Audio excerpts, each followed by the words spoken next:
1984.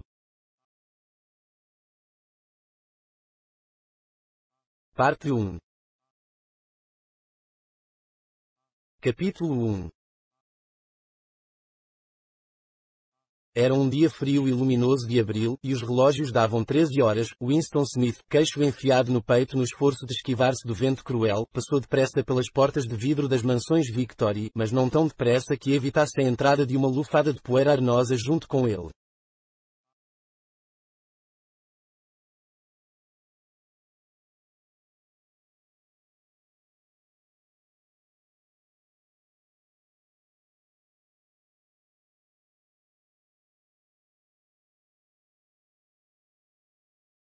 O vestíbulo cheirava a repolho cozido e a velhos capachos de pano trançado.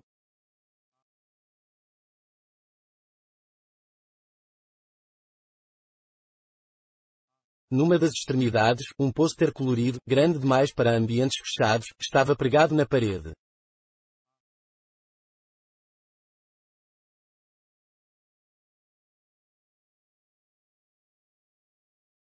Mostrava simplesmente um rosto enorme, com mais de 1 metro de largura, o rosto de um homem de uns 45 anos, de bigodão preto e feições rudemente agradáveis.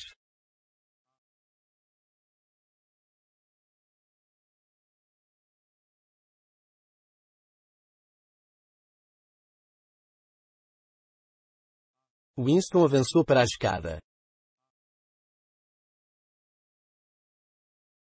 Não adiantava tentar o elevador.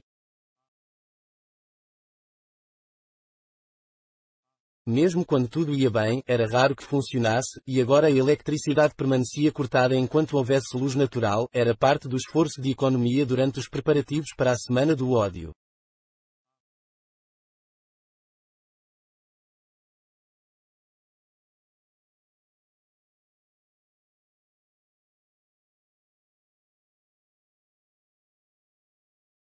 O apartamento ficava no 7º andar e Winston, com seus 39 anos e sua úlcera varicoso acima do tornozelo direito, subiu devagar, parando para descansar várias vezes durante o trajeto.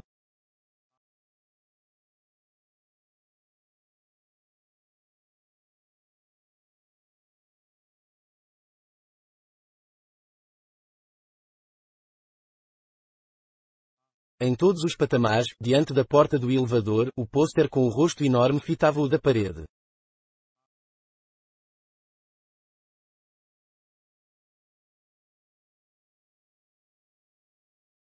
Era uma dessas pinturas realizadas de modo a que os olhos o acompanhem sempre que você se move.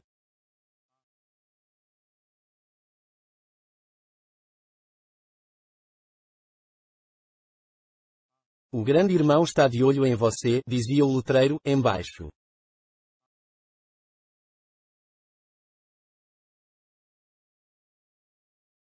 No interior do apartamento, uma voz agradável lia alto uma relação de cifras que de alguma forma dizia respeito à produção de ferro gusa.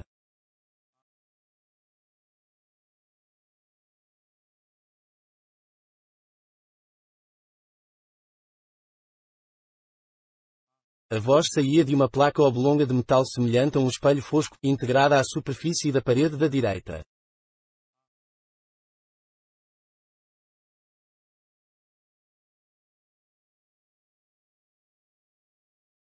Winston girou um interruptor e a voz diminuiu um pouco, embora as palavras continuassem ininteligíveis.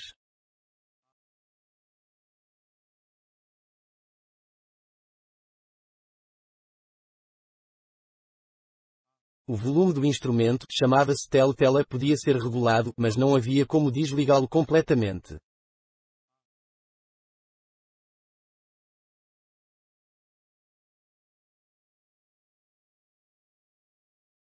Winston foi para junto da janela, o macacão azul usado como uniforme do partido não fazia mais que enfatizar a magreza de seu corpo frágil, miúdo.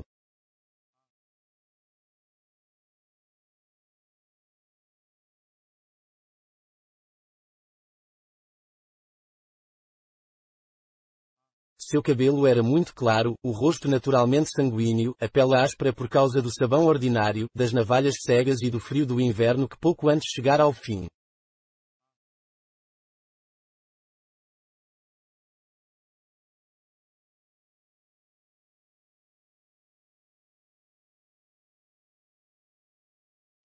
Fora, mesmo visto através da vidraça fechada, o mundo parecia frio.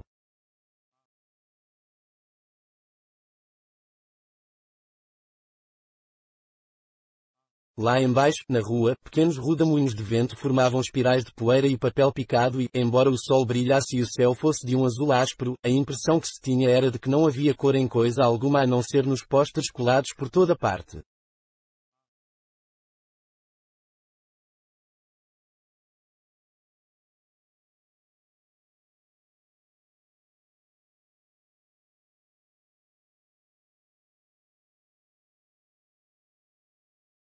Não havia lugar de destaque que não ostentasse aquele rosto de bigode negro a olhar para baixo.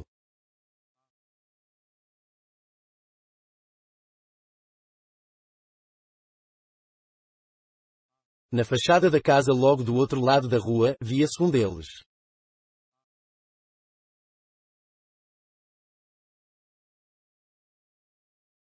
O grande irmão está de olho em você, dizia o letreiro, enquanto os olhos escuros pareciam perfurar os de Winston.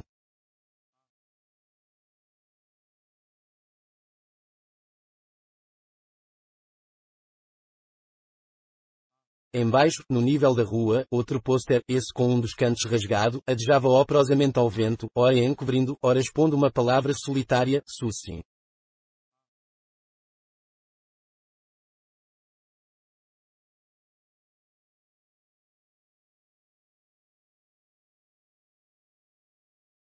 Ao longe, um helicóptero, voando baixo sobre os telhados, pairou um instante como uma libélula e voltou a afastar-se a grande velocidade, fazendo uma curva.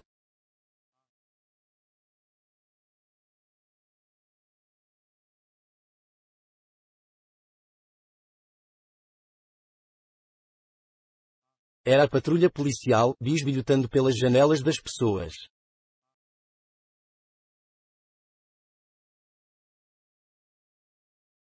As patrulhas, contudo, não eram um problema.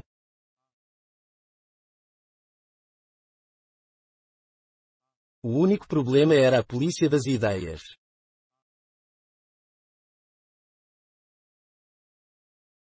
Por trás de Winston, a voz da Telltale continuava sua lenga-lenga infinita sobre o ferro gusa e o total cumprimento, com folga, das metas do nono plano trinal.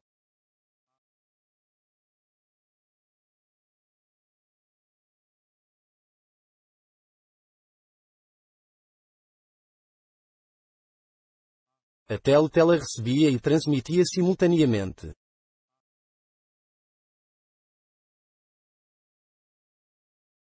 Todo som produzido por Winston que ultrapassasse o nível de um sussurro muito discreto seria captado por ela, mas, enquanto Winston permanecesse no campo de visão enquadrado pela placa de metal, além de ouvido também poderia ser visto.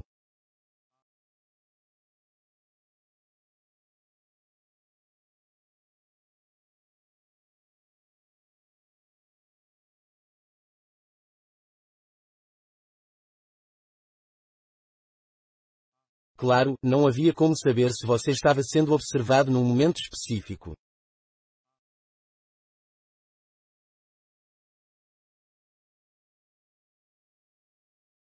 Tentar adivinhar o sistema utilizado pela polícia das ideias para conectar-se a cada aparelho individual ou a frequência com que o fazia não passava de especulação.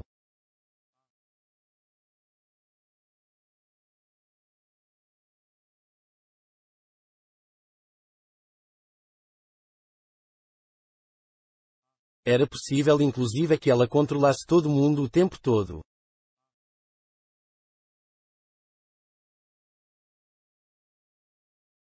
Fosse como fosse, uma coisa era certa, tinha meios de conectar-se a seu aparelho sempre que quisesse.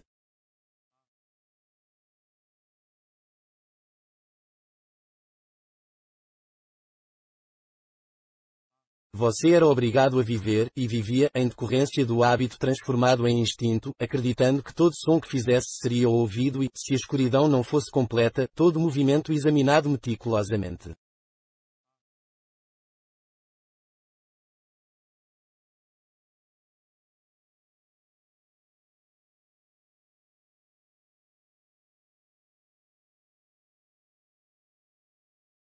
Winston mantinha as costas voltadas para a Telltale.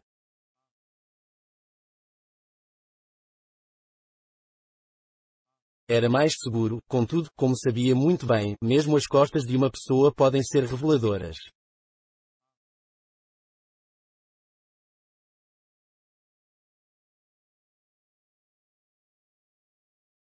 A 1 quilómetro de distância, o Ministério da Verdade, onde ele trabalhava, erguia-se vasto e branco por sobre a paisagem encardida.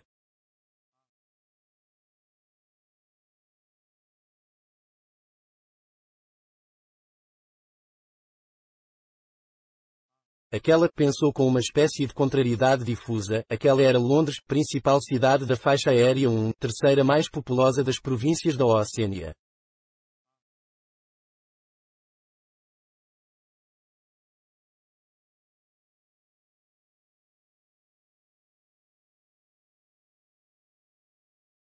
Tentou localizar alguma lembrança de infância que lhe dissesse se Londres sempre fora assim.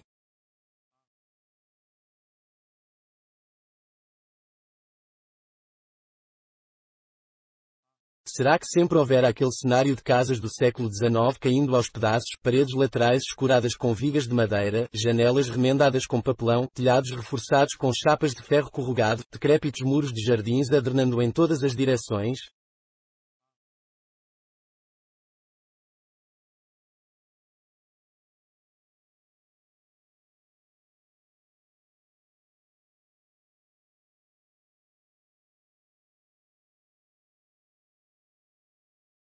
E os lugares bombardeados, onde o pó de gesso dançava no ar e a salgueirinha crescia e se espalhava sobre as pilhas de entulho, e os locais onde as bombas haviam aberto clareiras maiores e onde tinham brotado colónias sórdidas de cabanas de madeira que mais pareciam galinheiros.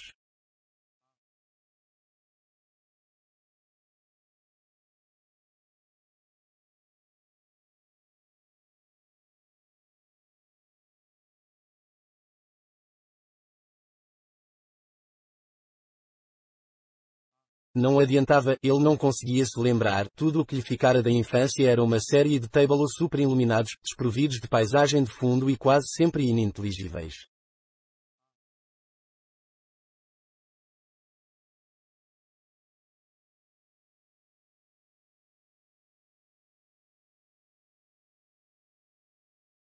O Ministério da Verdade, Nínive, em Nuva Fala, era extraordinariamente diferente de todos os outros objetos à vista.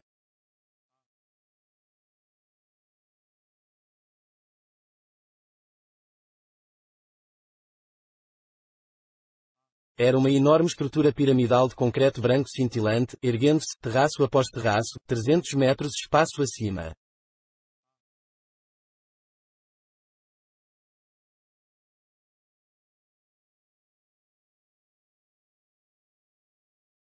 Do lugar onde Winston estava mal dava para ler, escarvados na parede branca em letras elegantes, os 13 slogans do partido.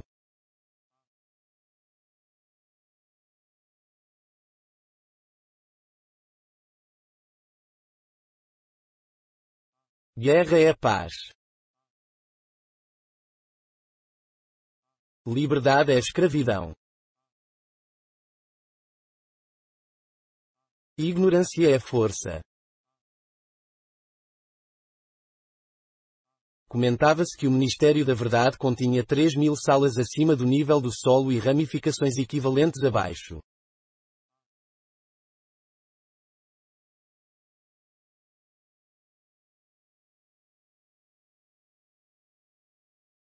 Em Londres havia somente 3 outros edifícios de aparência e dimensões equivalentes.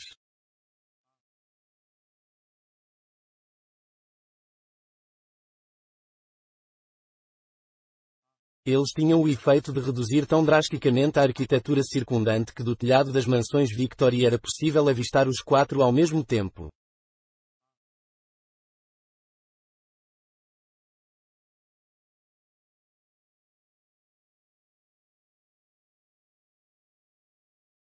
Eram as sedes dos 4 ministérios entre os quais se dividia a totalidade do aparato governamental.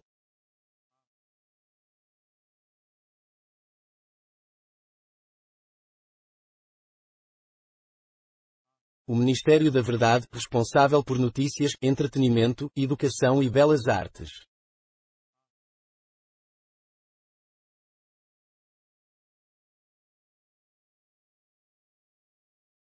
O Ministério da Paz, responsável pela guerra.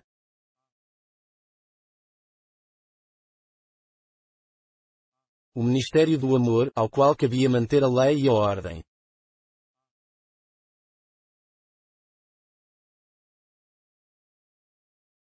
E o Ministério da Pujança, responsável pelas questões económicas.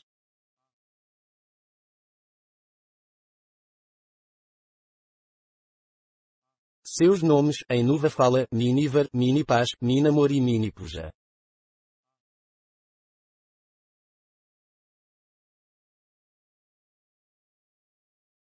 Desses, o realmente apavorante era o Ministério do Amor.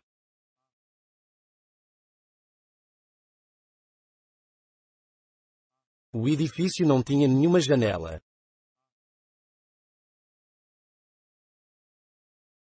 Winston nunca entrara no Ministério do Amor, nunca chegara nem a meio quilómetro de distância.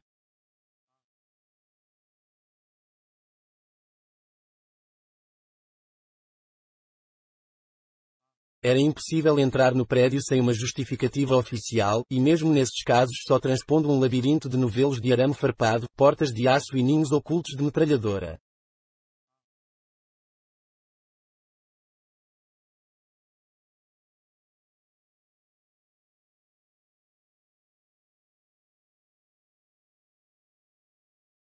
Mesmo as ruas que levavam até as barreiras externas eram percorridas por guardas com cara de gorila vestindo fardas negras e armados de cacetetes articulados.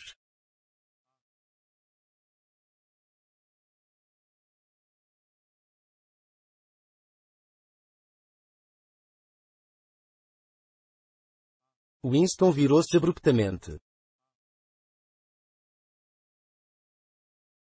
Compusera a própria fisionomia de modo a ostentar a expressão de tranquilo otimismo que convinha ter no rosto sempre que se encarasse a Telltale.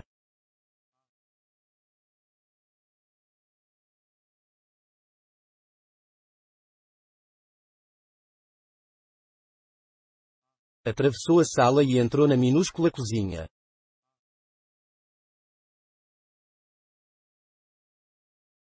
Para poder sair do ministério naquele horário, sacrificar o almoço na cantina, sabia que o único alimento existente na cozinha era um naco de pão escuro que só seria consumido no café da manhã do dia seguinte.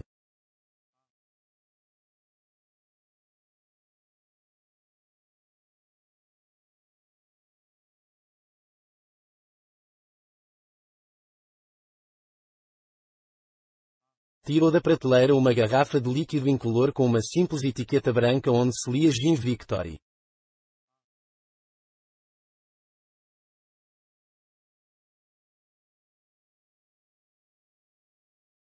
A bebida exalava um odor oleoso enjoativo semelhante ao da aguardente de arroz dos chineses.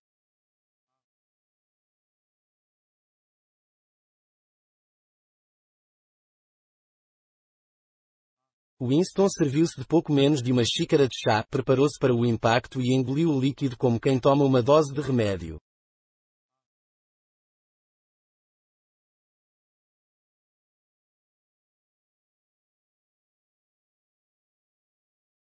No mesmo instante seu rosto ficou rubro e lágrimas começaram a escorrer-lhe dos olhos.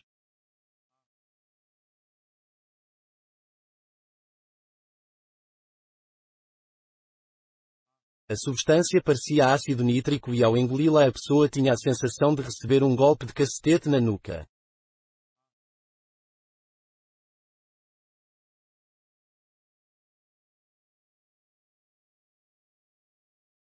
Logo em seguida, porém, a ardência no ventre esmoreceu e o mundo começou a parecer mais prazeroso.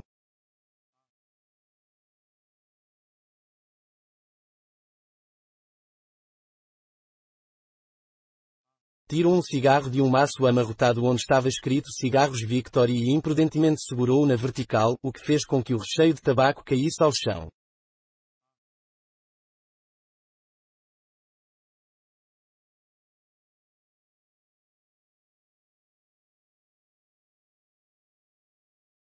Na tentativa seguinte teve mais sorte.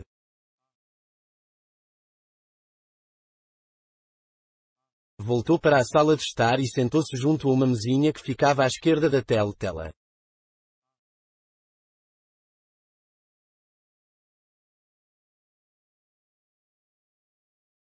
Abriu a gaveta da mesa e tirou um porta-penas, um vidro de tinta e um caderno grosso, formato A4, sem nada escrito, de lombada vermelha e capa marmorizada.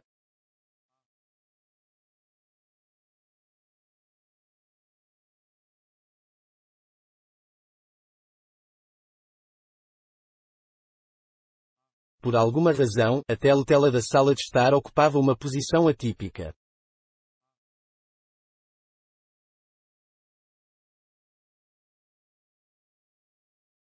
Em vez de estar instalada, como de hábito, na parede do fundo, de onde podia controlar a sala inteira, ficava na parede mais longa, oposta à janela.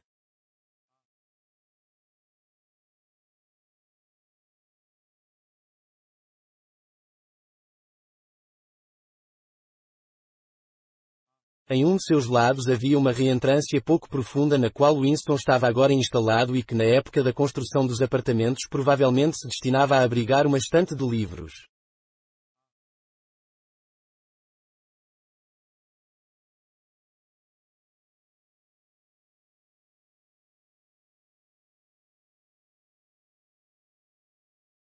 Sentando-se na reentrância e permanecendo bem ao fundo, Winston conseguia ficar fora do alcance da tela, pelo menos no que dizia respeito à visão.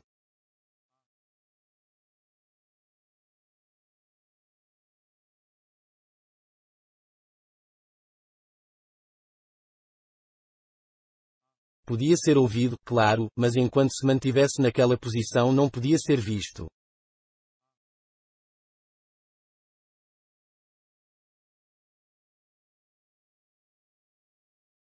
Em parte fora a topografia pouco usual do aposento que lhe dera a ideia de fazer a coisa que estava prestes a fazer.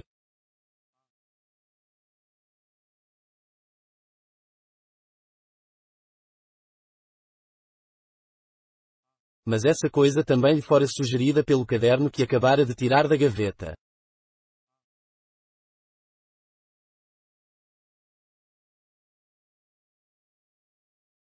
Era um caderno singularmente bonito, seu papel acetinado, cor de creme, um pouco amarelecido pela idade, era de um tipo que já não se fabricava havia pelo menos 40 anos.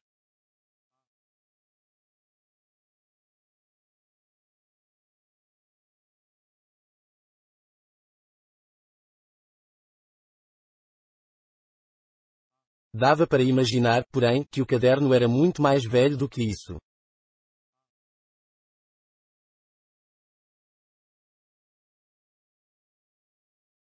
Vira-o exposto na vitrine de uma lojinha de badulaques desmazelada de um setor miserável da cidade. Qual setor, exatamente, já não se recordava, e fora no mesmo instante tomado pelo desejo avassalador de possuí-lo.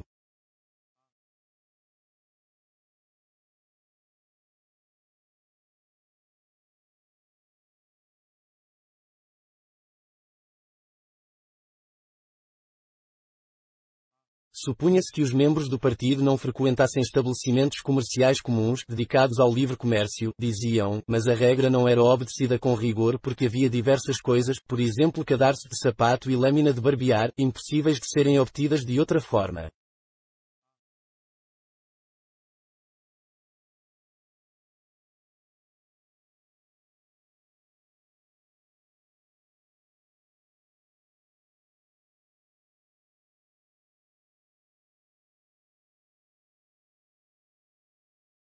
Depois de olhar rapidamente para os dois lados da rua, Winston se enfiara na loja e comprara o caderno por $2,50.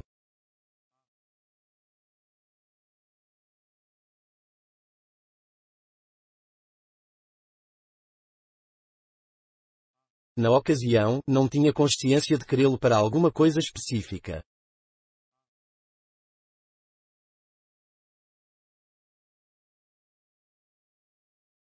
Cheio de culpa, levara-o para casa dentro da pasta, mesmo sem nada escrito nele, aquele era um bem comprometedor.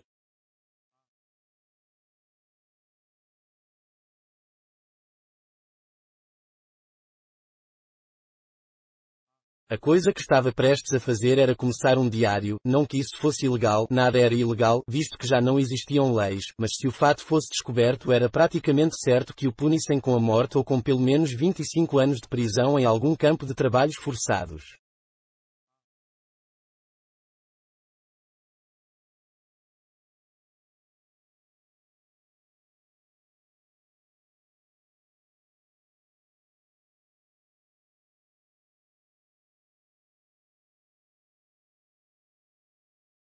Winston encaixou uma pena no porta-penas e chupou-a para remover a graxa.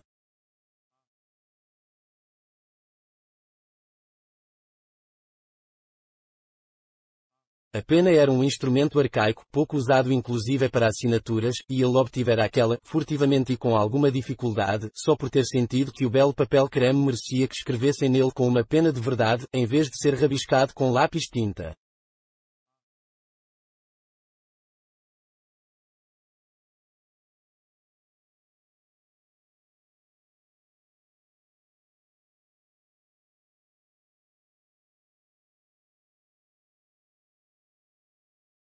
Na verdade, Winston não estava habituado a escrever à mão.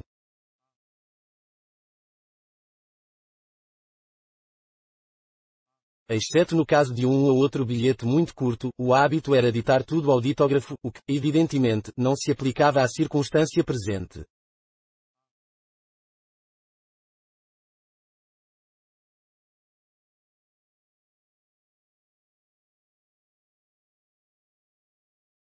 Mergulhou a caneta na tinta e vacilou por um segundo.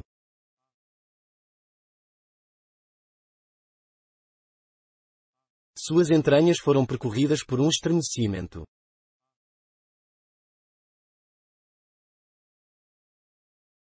Marcar o papel era o ato decisivo.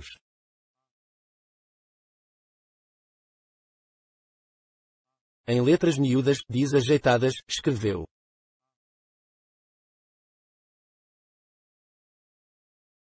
4 de abril de 1984.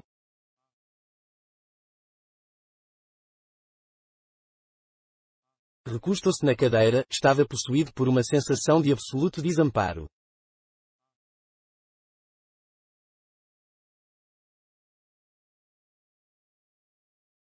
Para começar, não sabia com certeza se estava mesmo em 1984.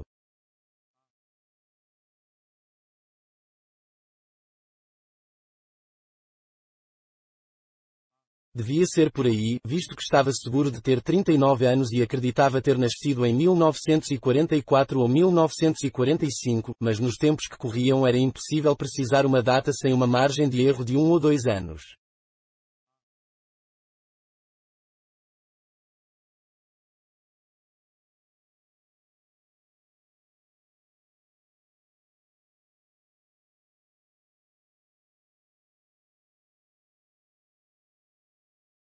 Para quem, ocorreu-lhe perguntar se de repente, estava escrevendo aquele diário.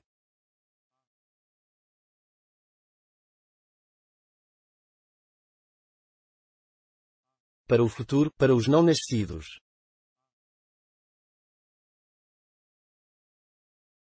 Sua mente deu voltas por um momento em torno da data duvidosa na página, depois, com um sulavanco, colidiu com um termo em nova fala, duplo pensamento.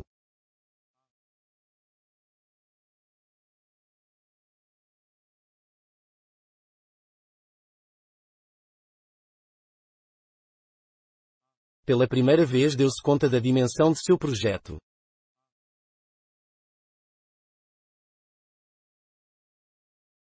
Como fazer para comunicar-se com o futuro?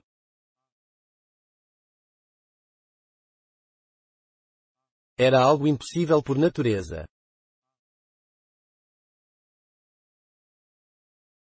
Ou bem o futuro seria semelhante ao presente e não daria ouvidos ao que ele queria lhe dizer, ou bem seria diferente e sua iniciativa não faria sentido.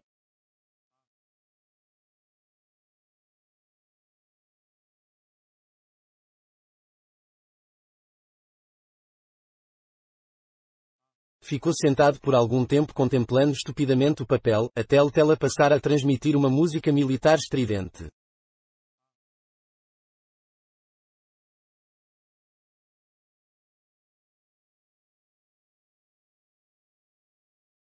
Estranho, parecia não apenas ter perdido a capacidade de se expressar, como inclusive ter esquecido o que originalmente pretendia dizer.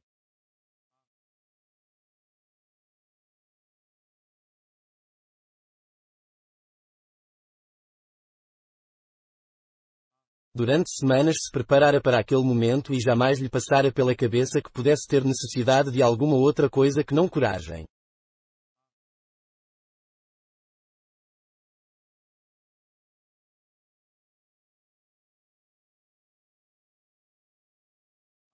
Escrever, em si, seria fácil. Bastava transferir para o papel o monólogo infinito e incansável que ocupava o interior de sua cabeça havia anos, literalmente.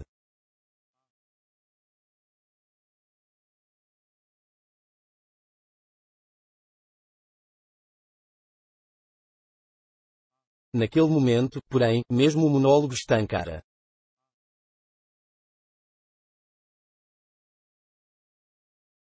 Para rematar, sua úlcera varicosa começara a comichar, uma coisa torturante.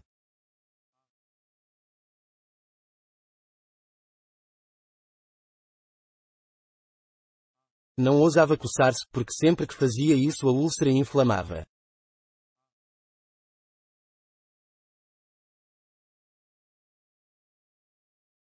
Os segundos se sucediam. Só estava consciente da página vazia diante dele, da comichão na pele acima do tornozelo, do clangor da música e de uma leve tontura provocada pelo gin.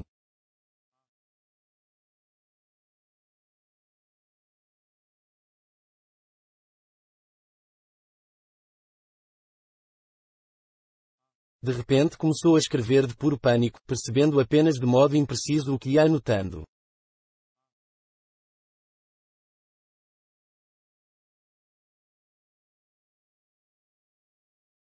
Sua letra miúda, infantil, se espalhava pela página em linhas incertas, abandonando primeiro as maiúsculas, depois até mesmo os pontos finais.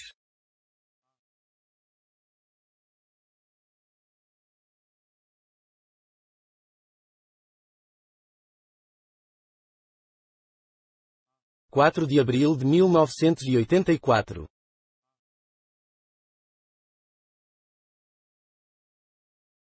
Ontem à noite cineminha. Só filme de guerra. Um muito bom do bombardeio de um navio cheio de refugiados em algum lugar do Mediterrâneo.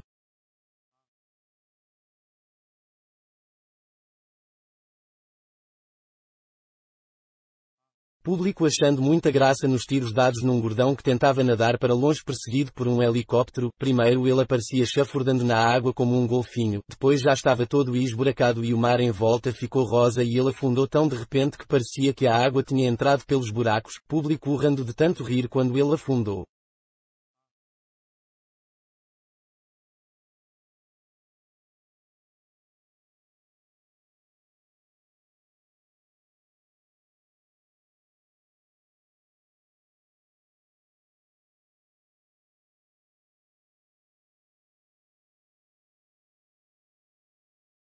Depois aparecia um bote salva-vidas cheio de crianças com um helicóptero pairando logo acima.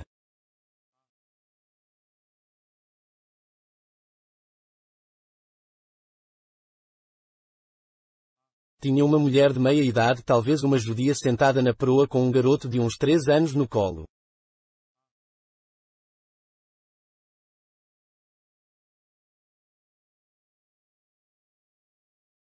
Garoto chorando de medo e escondendo a cabeça entre os seios dela como se tentasse se enterrar nela, e a mulher envolvendo o garoto com os braços e tentando acalmá-lo, só que ela mesma estava morta de medo, e o tempo todo cobria o garoto o máximo possível como se achasse que seus braços iam conseguir protegê-lo das balas.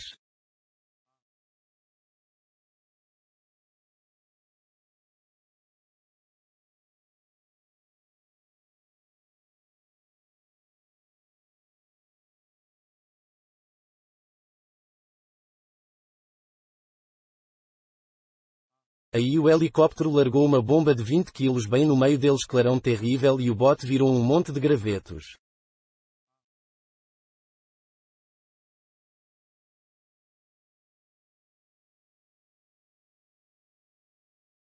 Depois uma tomada sensacional de um braço de criança subindo pelo ar. Um helicóptero com uma câmara no nariz deve ter acompanhado o braço subindo e muita gente aplaudiu nos assentos do partido, mas uma mulher sentada no meio dos proletas de repente começou a criar caso e a gritar que eles não tinham nada que mostrar, aquilo não na frente das crianças não deviam, não era direito, não na frente das crianças não era, até que a polícia ela botou para fora. Acho que não aconteceu nada com ela, ninguém dá a mínima para o que os proletas falam, típica reação de proleta, eles nunca.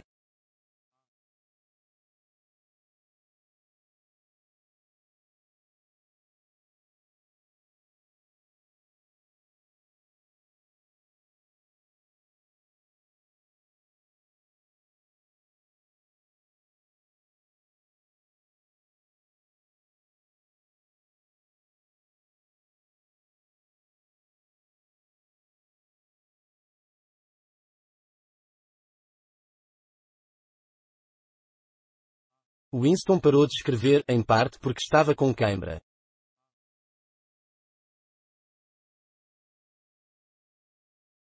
Não sabia o que o levara a derramar aquela torrente de idiotices.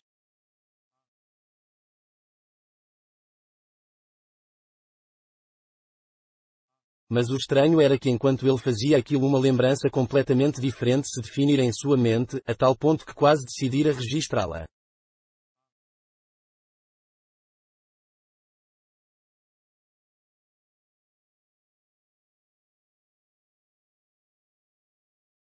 Fora por causa desse outro incidente, percebia agora que tomara a decisão repentina de ir para casa e começar o diário.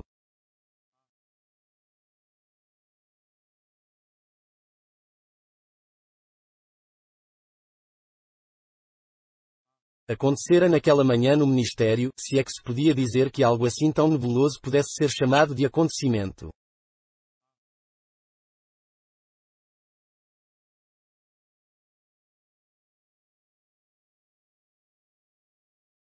Eram quase 11 da manhã, e no departamento de documentação, onde Winston trabalhava, já arrastavam as cadeiras para fora das estações de trabalho para reuni-las no centro do salão, na frente da grande tela, nos preparativos para os 2 minutos de ódio.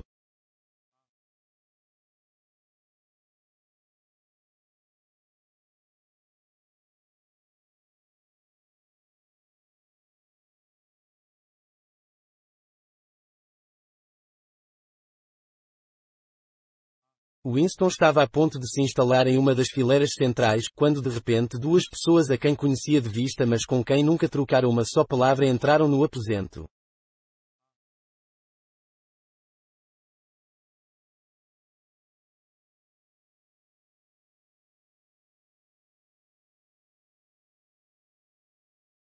Uma delas era uma garota com quem muitas vezes cruzava nos corredores.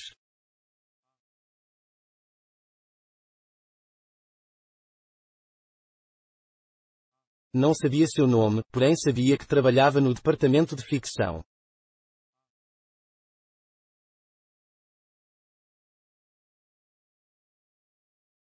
Supunha, já que a vira algumas vezes com as mãos sujas de óleo e munida de uma chave inglesa que tivesse uma função de caráter mecânico em alguma das máquinas romanceadoras.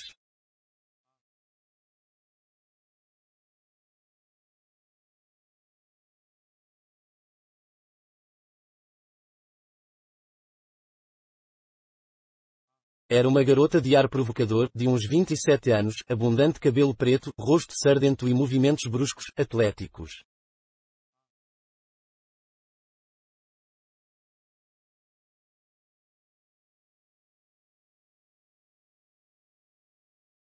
Trazia uma faixa estreita, escarlate, símbolo da Liga Juvenil Antissexo, enrolada na cintura por cima do macacão, de modo a evidenciar sutilmente as formas harmoniosas de seus quadris.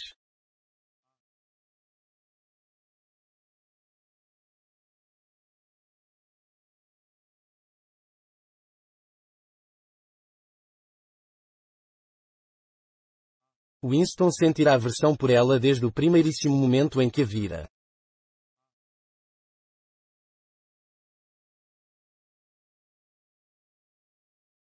Sabia a razão. Era por causa da atmosfera de quadras de hóquei, banhos frios, caminhadas comunitárias e mente impulta que, por alguma razão, a impregnava.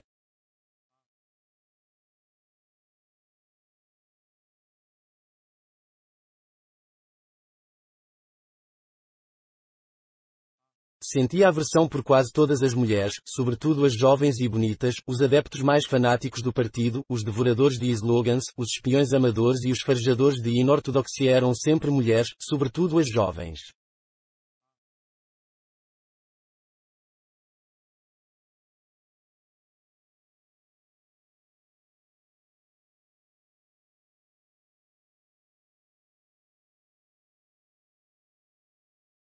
Mas aquela garota em especial lhe dava a impressão de ser mais perigosa do que a maioria.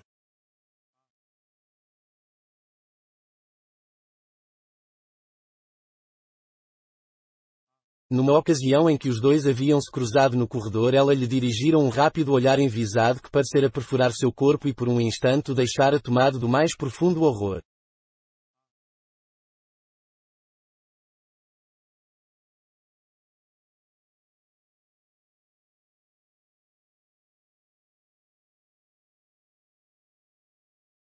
Passara-lhe pela cabeça, inclusive, que ela devia ser uma agente da polícia das ideias. Isso, na verdade, era muito improvável.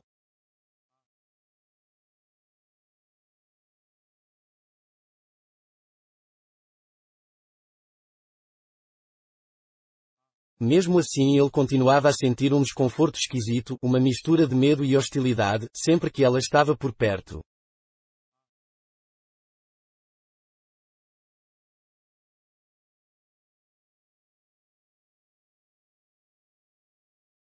A outra pessoa era um homem chamado O'Brien, membro do núcleo do partido e ocupante de um cargo tão importante e remoto que Winston fazia apenas uma vaga ideia de qual fosse sua natureza.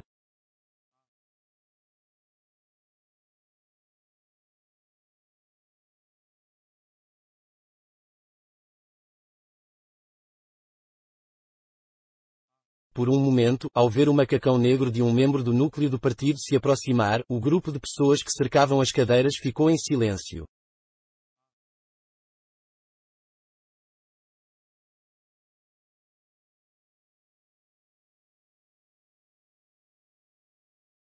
O'Brien era um homem grande, corpulento, de pescoço grosso e rosto rude, jocoso, brutal.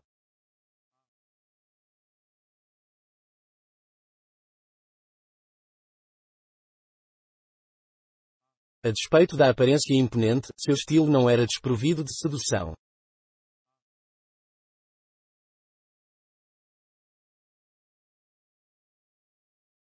Tinha um jeito de reposicionar os óculos no alto do nariz que era curiosamente disarmante, de um modo impossível de definir, curiosamente civilizado.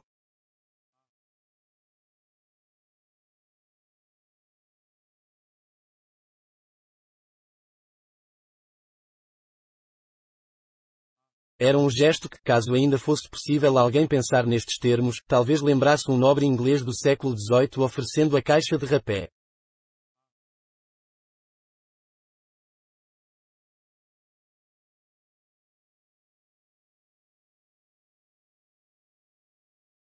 Winston cruzara O'Brien uma dúzia de vezes, talvez, ao longo de um número quase igual de anos.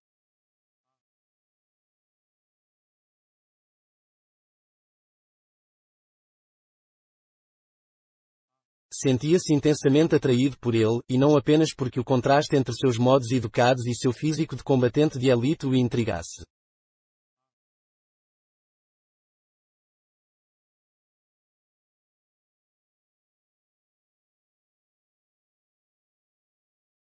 Era muito mais em razão de uma crença secreta, talvez nem chegasse a ser crença, talvez fosse apenas uma esperança, a de que a ortodoxia política de O'Brien não era impecável.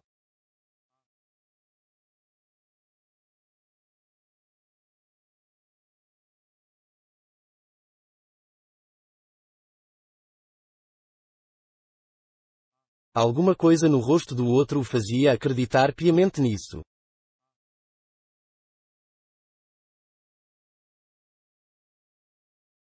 E, de novo, talvez não fosse nem inortodoxia o que estava escrito naquele rosto, mas tão só inteligência.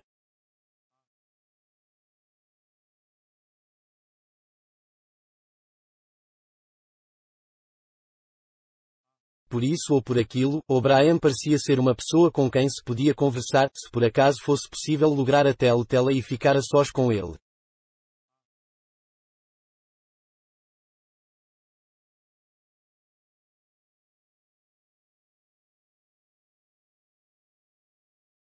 Winston nunca fizera o menor esforço para tirar sua dúvida a limpo, na verdade, não havia como fazê-lo.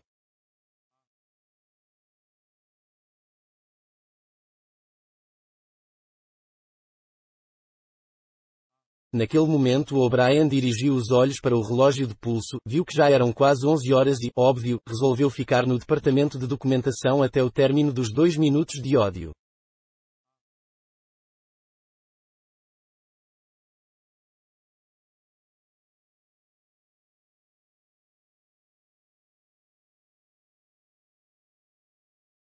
Ocupou um assento na mesma fileira em que estava Winston, a 2 lugares de distância.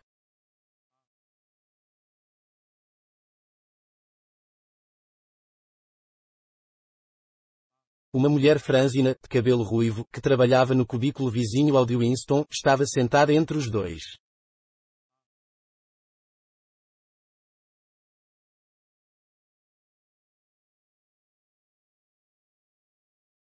A garota de cabelo escuro estava logo atrás.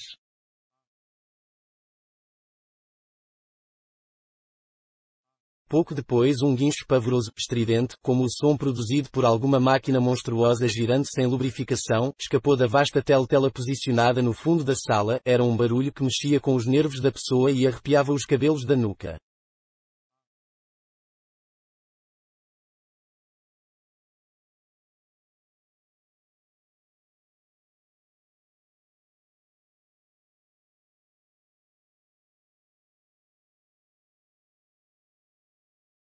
O ódio havia começado. Como de costume, o rosto de Emmanuel Goldstein, o inimigo do povo, surgira na tela.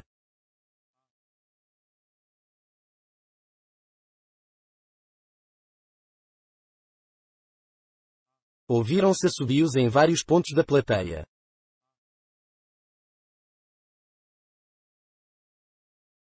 A mulher ruiva e franzina soltou um guincho em que medo e repugnância se fundiam.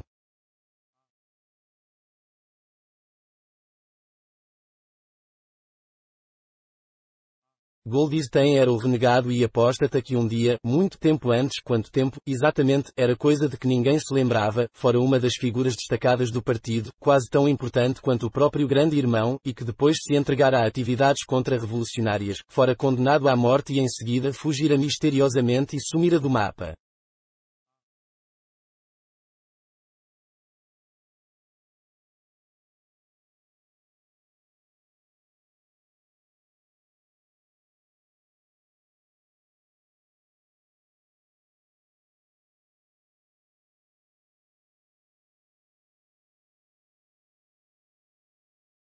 A programação de 2 minutos de ódio variava todos os dias, mas o principal personagem era sempre Goldstein.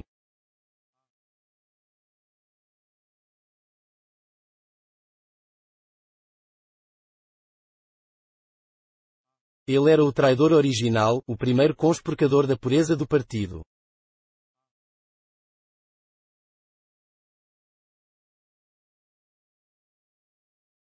Todos os crimes subsequentes contra o partido, todas as perfídias, sabotagens, heresias, todos os desvios eram resultado direto de sua pregação.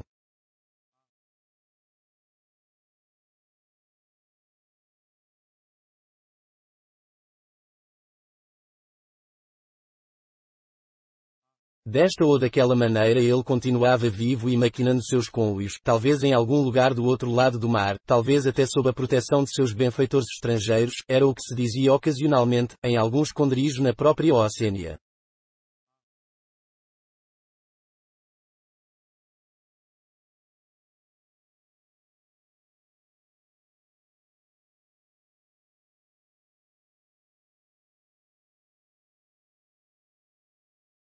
O diafragma de Winston estava contraído.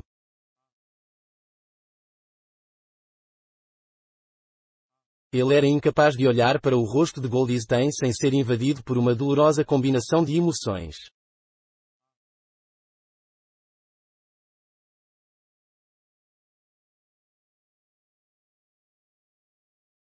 Era um rosto judaico chupado, envolto por uma vasta lanugem de cabelo branco e munido de um pequeno cavanhaque, um rosto inteligente e apesar disso, por alguma razão, inerentemente desprezível, com uma espécie de tolice senil no longo nariz esguio, onde se equilibrava um par de óculos já perto da ponta.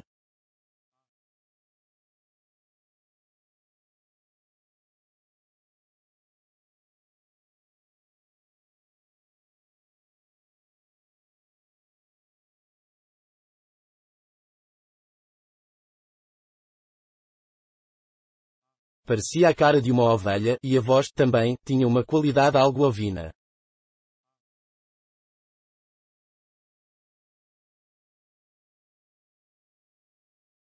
Goldstein bradava seu discurso envenenado de sempre sobre as doutrinas do partido, um discurso tão exagerado e perverso que não servia nem para enganar uma criança, e ao mesmo tempo suficientemente plausível para fazer com que o ouvinte fosse tomado pela sensação alarmada de que outras pessoas menos equilibradas do que ele próprio poderiam ser iludidas pelo que estava sendo afirmado.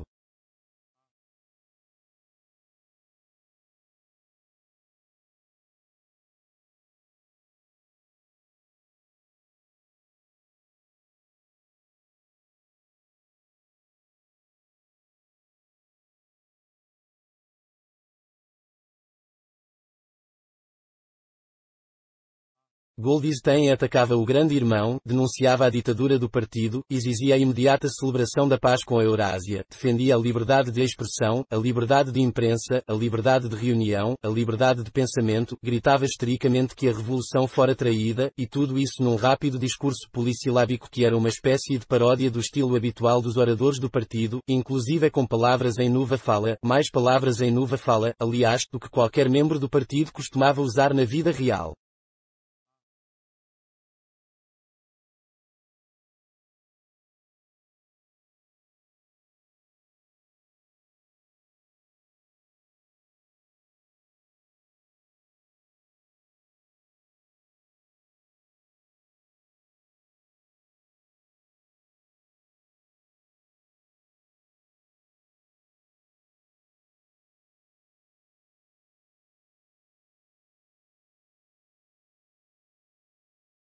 E o tempo todo, para que ninguém alimentasse uma dúvida sequer sobre a realidade encoberta pela lenga-lenga especiosa de Goldstein, por trás de sua cabeça, na tela, desfilavam as colunas intermináveis do exército eurasiano, fileira após fileira de homens de aspecto sólido e fisionomias asiáticas desprovidas de expressão, que emergiam na superfície da tela e desapareciam, para ser substituídos por outros exatamente iguais.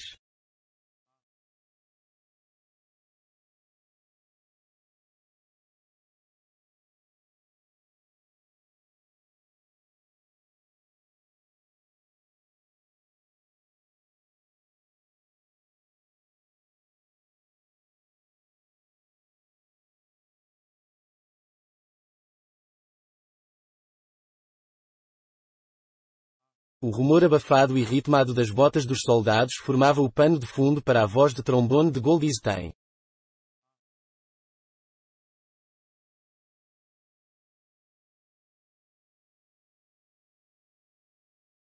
Não fazia nem meio minuto que o ódio havia começado e metade das pessoas presentes no salão já começara a emitir exclamações incontroláveis de fúria.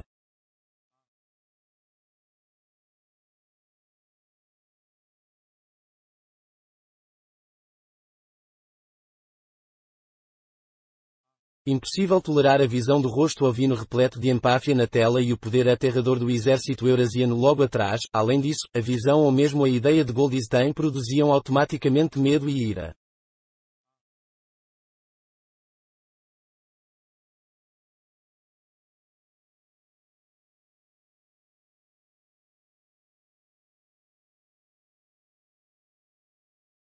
Ele era um objeto de ódio ainda mais constante do que a Eurásia ou a Lestásia, já que sempre que a Oceania entrava em guerra com uma dessas potências, costumava estar em paz com a outra.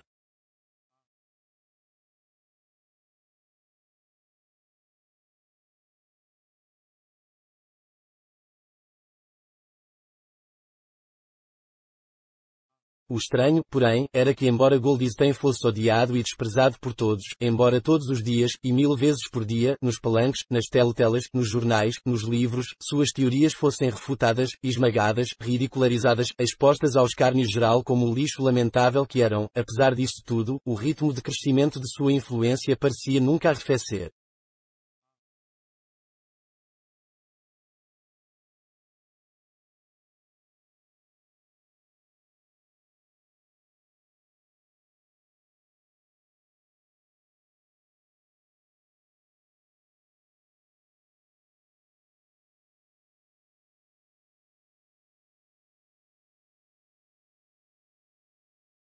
Sempre havia novos trouxas à espera de ser seduzidos por ele.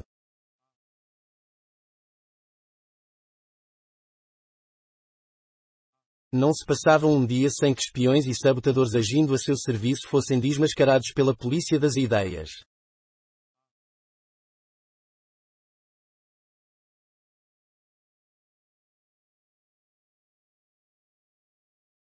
Ele era o comandante de um vasto exército nas sombras, uma rede clandestina de conspiradores dedicados à derrubada do Estado.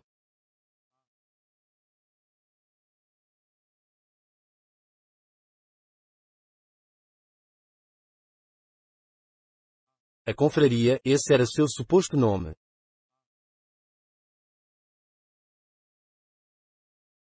Também circulavam histórias sobre um livro terrível, um compêndio de todas as heresias, do qual Goldstein era o autor e que circulava clandestinamente aqui e ali.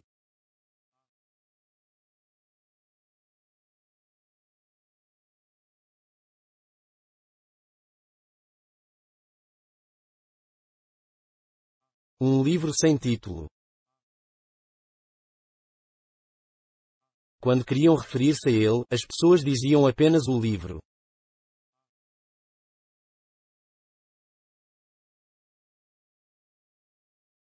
Mas só se tomava conhecimento dessas coisas por intermédio de boatos imprecisos.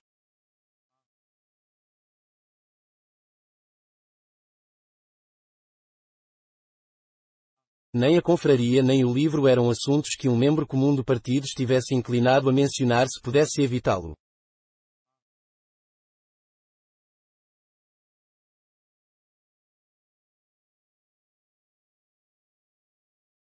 Em seu segundo minuto, o ódio virou desvario.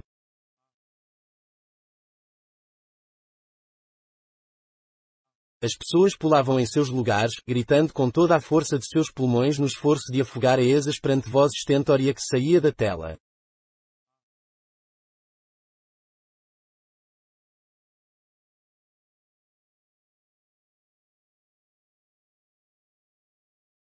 A mulher esguia e ruiva adquirira uma tonalidade rosa vivo, e sua boca se abria e se fechava como a boca de um peixe fora d'água.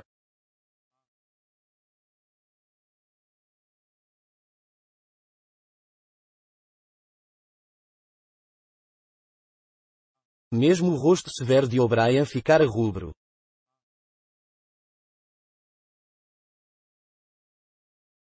Ele estava sentado muito ereto na cadeira, seu peito vigoroso estufava e estremecia como se estivesse enfrentando uma vaga.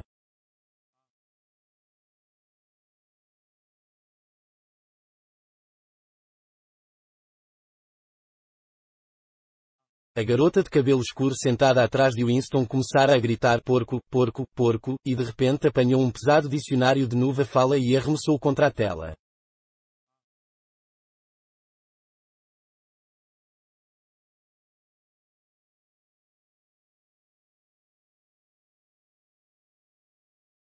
O livro bateu no nariz de Goldstein e despencou, a voz, inexorável, prosseguia.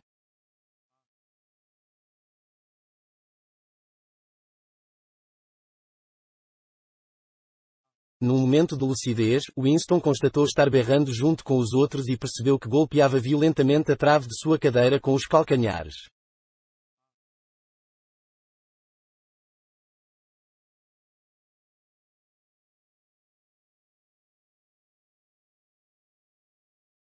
O mais horrível dos 2 minutos de ódio não era o fato de a pessoa ser obrigada a desempenhar um papel, mas de ser impossível manter-se à margem, depois de 30 segundos, já não era preciso fingir.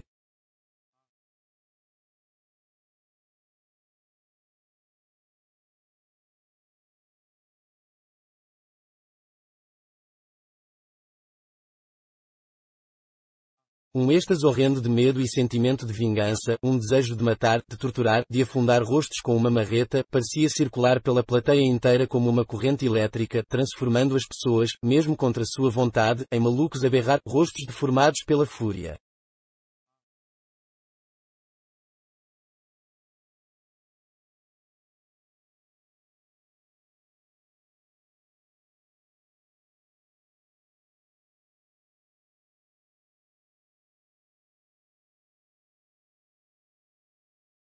Mesmo assim, a raiva que as pessoas sentiam era uma emoção abstrata, sem direção, que podia ser transferida de um objeto para outro como a chama de um maçarico.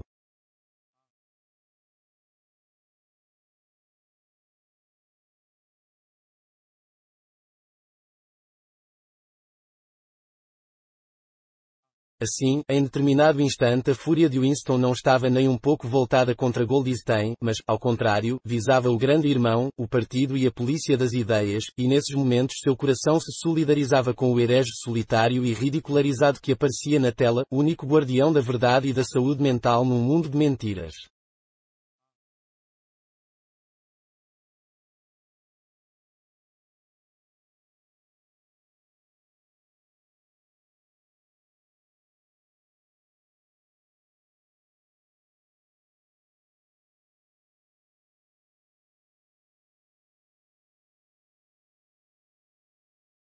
Isso não o impedia de, no instante seguinte, irmanar-se àqueles que o cercavam. Quando isso acontecia, tudo o que era dito a respeito de Goldstein lhe parecia verdadeiro.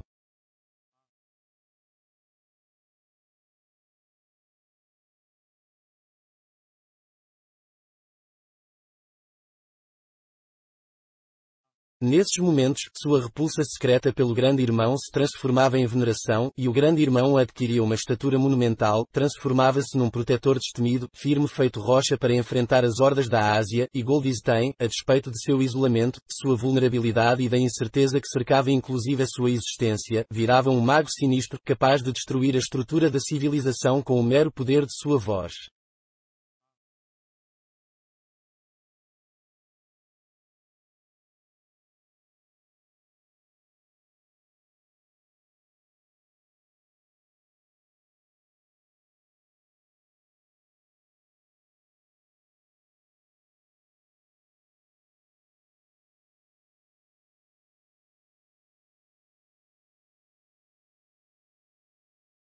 Em algumas ocasiões chegava a ser possível alterar o objeto do próprio ódio por meio de um ato voluntário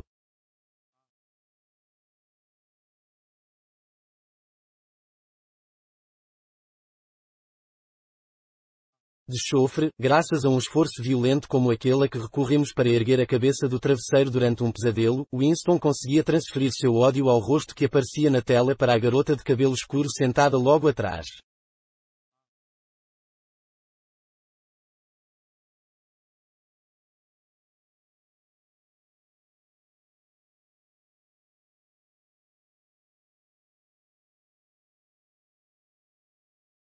Alucinações vívidas, belas, passavam-lhe pela mente.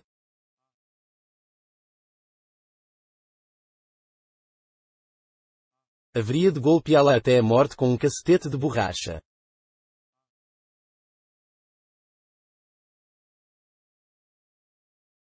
Haveria de amarrá-la nua a uma estaca e depois alvejá-la com flechas, como São Sebastião.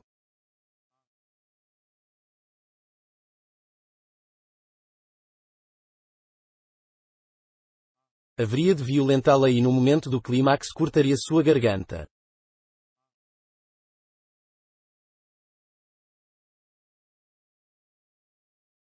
De mais a mais, agora percebia mais claramente que antes porque a odiava.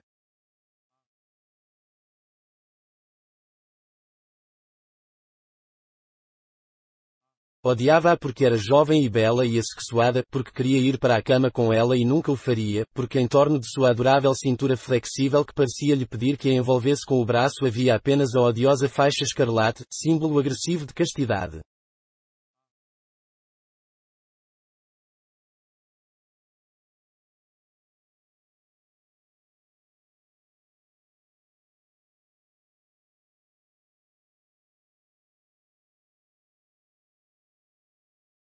O ódio chegou ao clímax. A voz de Goldstein se transformara efetivamente num balido de ovelha e por um instante seu rosto assumiu um semblante de ovelha. Depois o semblante de ovelha se dissolveu e foi substituído pelo rosto de um soldado eurasiano que parecia avançar, imenso e terrível, metralhadora roncando, como se pretendesse saltar para fora da superfície da tela, de modo que algumas pessoas sentadas na primeira fila se inclinaram para trás nos assentos.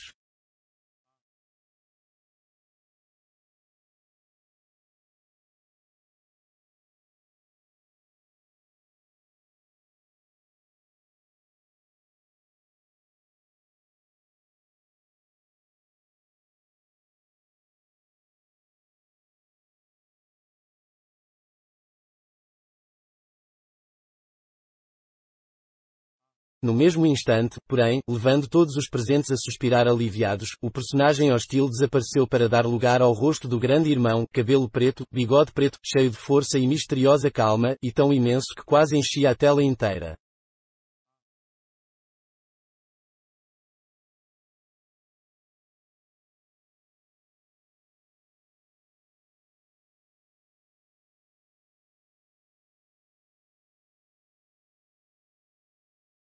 Ninguém ouvia o que o grande irmão estava dizendo.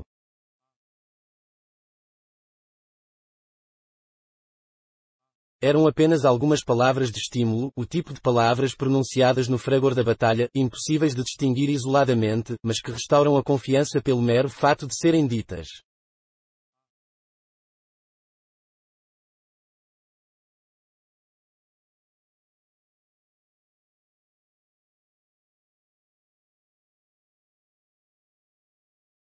Em seguida o rosto do grande irmão se esfumou outra vez e os 3 slogans do partido, em letras maiúsculas, ocuparam seu lugar.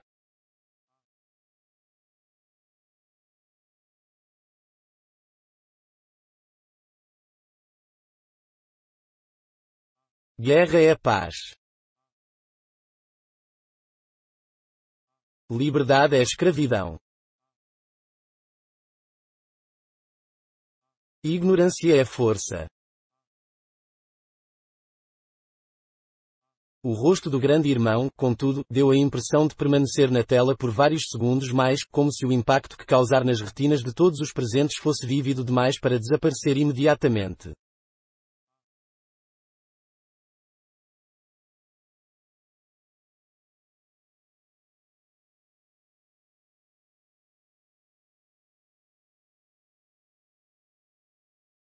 A mulher esguia e ruiva se julgara para a frente, apoiando-se no encosto da cadeira diante dela.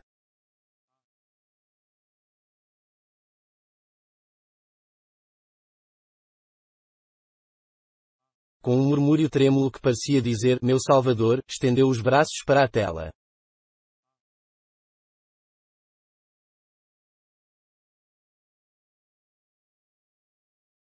Em seguida afundou o rosto nas mãos.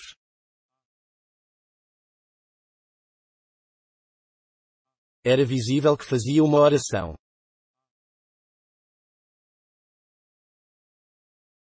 Nesse momento todo o grupo ali presente prorrompeu num canto grave, lento, ritmado, em que entoava G-I, G-I, G-I, uma e outra vez, muito devagar, com uma longa pausa entre o G e o I, um som grave, em surdina, às vezes curiosamente feroz, em cujo segundo plano parecia ouvir-se o ruído de pés descalços golpeando o chão e o latejar de tantãs.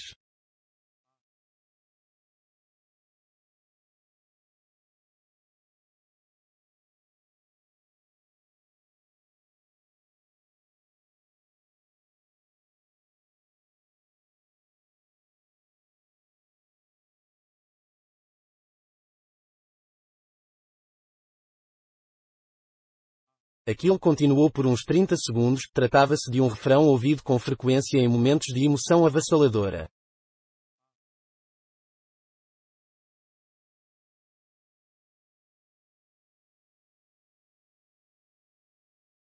Em parte era uma espécie de hino à sabedoria e à majestade do grande irmão, mas antes de mais nada era um ato de auto-hipnose, um embutamento voluntário da consciência por intermédio de um ruído rítmico.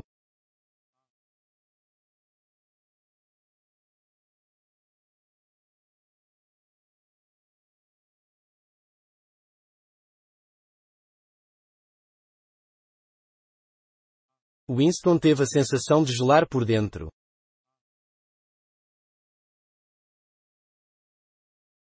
Durante os 2 minutos de ódio ele não conseguia deixar de se integrar ao delírio coletivo, porém aquela entonação subhumana de G.I. G.I. sempre o deixava horrorizado.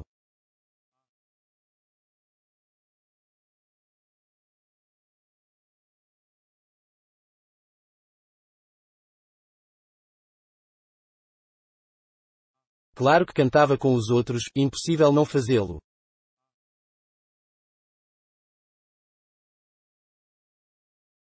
Dissimular os próprios sentimentos, manter a expressão do rosto sob controle, fazer o que os outros fazem, tudo reações instintivas.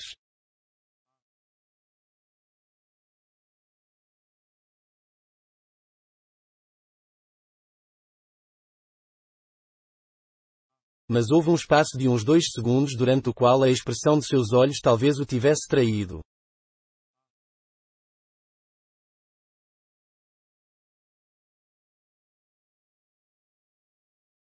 E foi exatamente nesse instante que a coisa significativa aconteceu, se é que de fato aconteceu.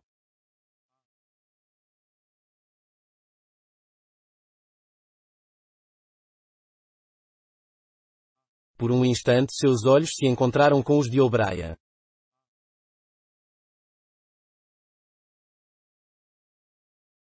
O'Brien se erguera de seu assento. Tirara os óculos e estava recolocando-os no nariz naquele seu gesto característico.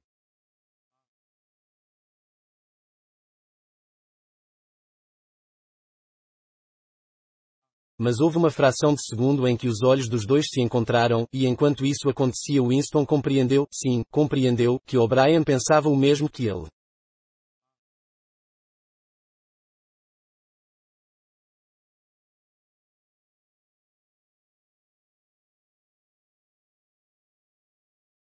Uma mensagem inequívoca fora transmitida.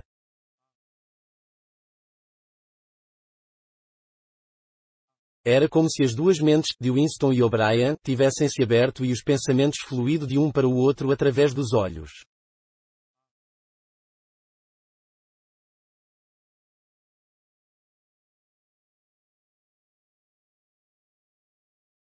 Estou com você, O'Brien parecia estar dizendo.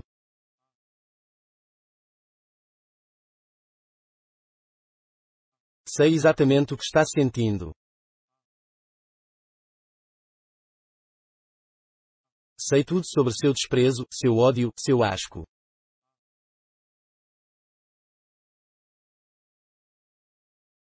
Mas não se preocupe, estou com você. Em seguida o clarão de entendimento se dissipou e o rosto de O'Brien voltou a ser tão impenetrável quanto os de todos os outros.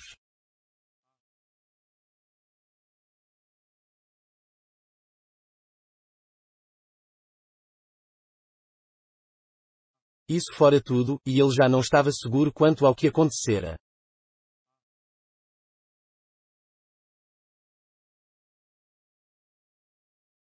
Incidentes como aquele nunca tinham sequelas.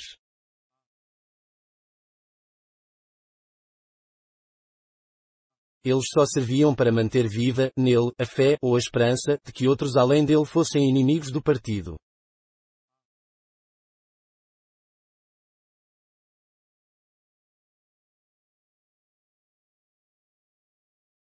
Talvez, afinal, os boatos sobre a existência de vastas conspirações clandestinas fossem verdadeiros, talvez a confraria realmente existisse.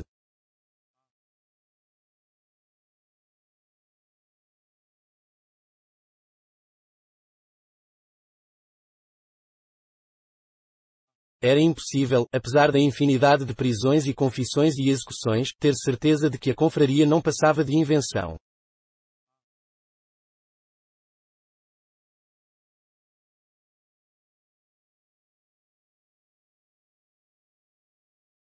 Havia dias em que ele acreditava em sua existência, outros em que não acreditava.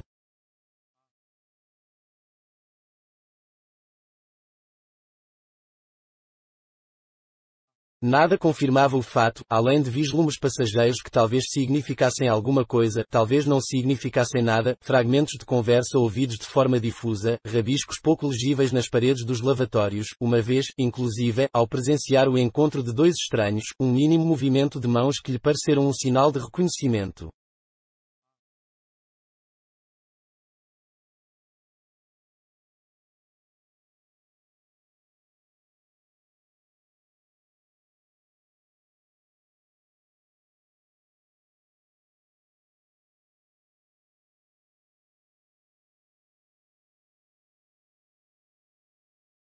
Tudo não passava de hipótese, muito provavelmente imaginar aquilo.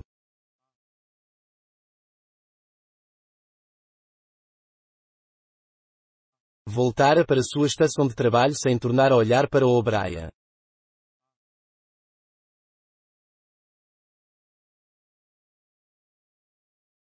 A ideia de levar adiante aquele contato passageiro nem lhe passara pela cabeça.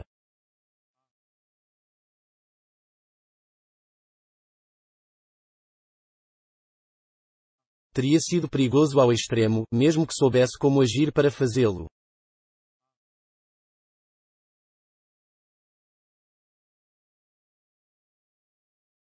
Por um segundo, 2 segundos, ele e O'Brien haviam trocado um olhar equívoco, e ponto final.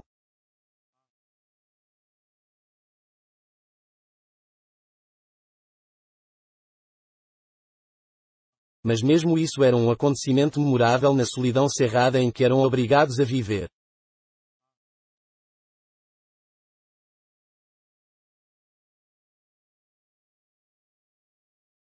Winston saiu de seu torpor e endireitou o corpo na cadeira.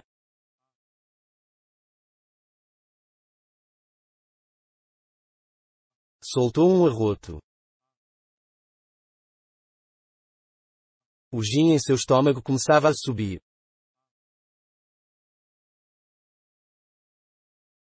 Seus olhos voltaram a fitar a página, constatou que durante o tempo em que ficara ali sentado sentindo-se desamparado continuara a escrever, como numa ação automática.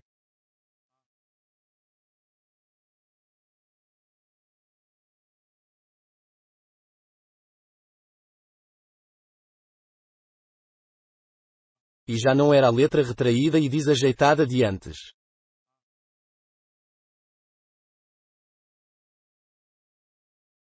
A pena deslizara voluptuosamente pelo papel macio, grafando em letras de forma graúdas e nítidas, abaixo o grande irmão abaixo o grande irmão abaixo o grande irmão abaixo o grande irmão abaixo o grande irmão vezes sem fim, enchendo metade de uma página.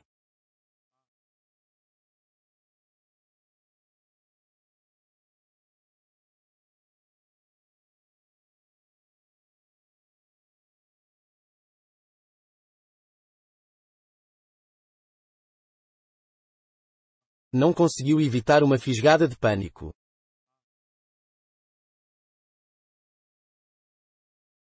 Um absurdo, já que escrever aquelas palavras específicas não era mais perigoso do que o ato inicial de começar um diário. Por um momento, porém, teve a tentação de arrancar as páginas inutilizadas e deixar todo o projeto de lado.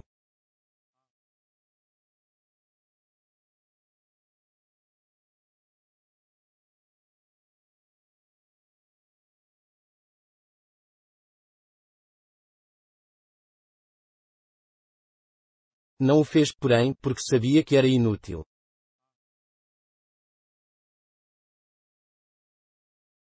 O fato de escrever ou deixar de escrever abaixo o grande irmão era irrelevante.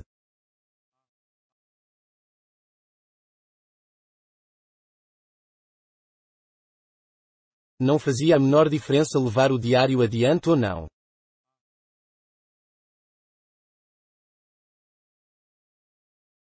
De toda maneira, a polícia das ideias haveria de apanhá-lo.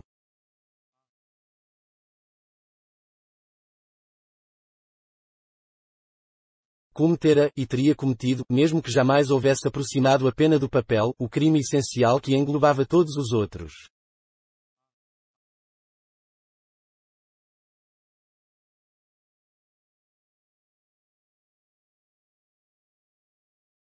Pensamento crime, eles o chamavam.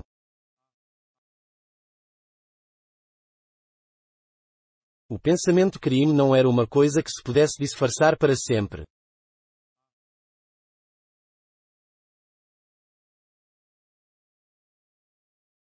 Você até conseguia se esquivar durante algum tempo, às vezes durante anos, só que mais cedo ou mais tarde, com toda a certeza, eles o agarrariam.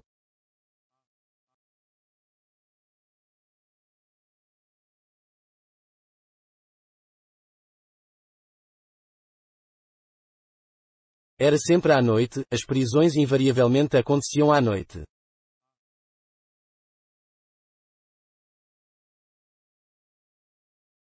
O tranco súbito que arranca do sono, a mão brutal sacudindo o ombro, as luzes ofuscando os olhos, o círculo de rostos impiedosos em torno da cama.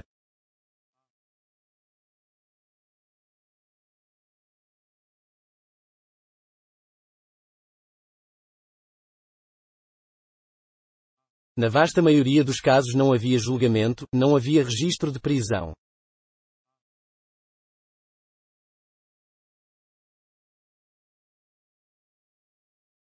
As pessoas simplesmente desapareciam, sempre durante a noite.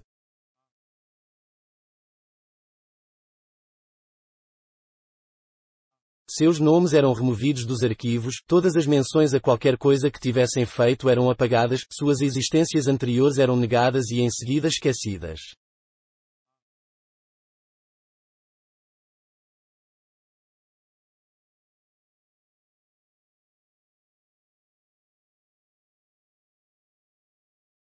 Você era cancelado, aniquilado, vaporizado, esse o termo costumeiro.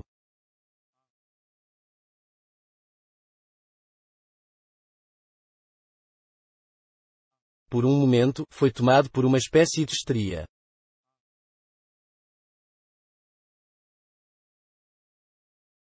Começou a escrever, em garranchos apressados e sem capricho.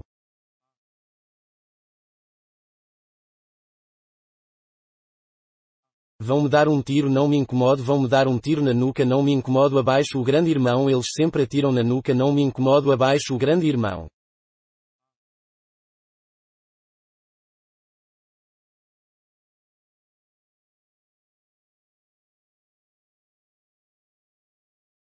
Recostou-se outra vez na cadeira, um pouco envergonhado de si mesmo, e largou a pena.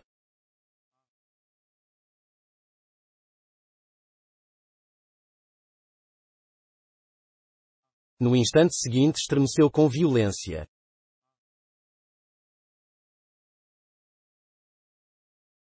Alguém batia à porta.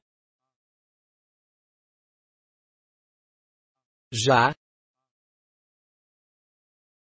Ficou ali sentado, imóvel feito um rato, na esperança inútil de que a pessoa junto à porta fosse embora depois da primeira tentativa.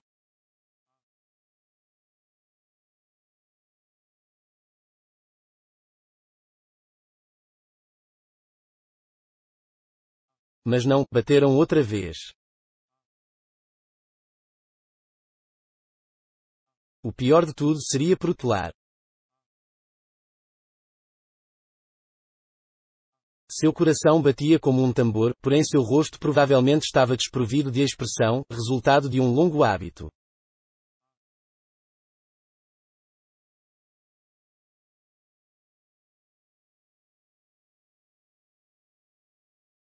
Ergueu-se e se aproximou da porta arrastando os pés.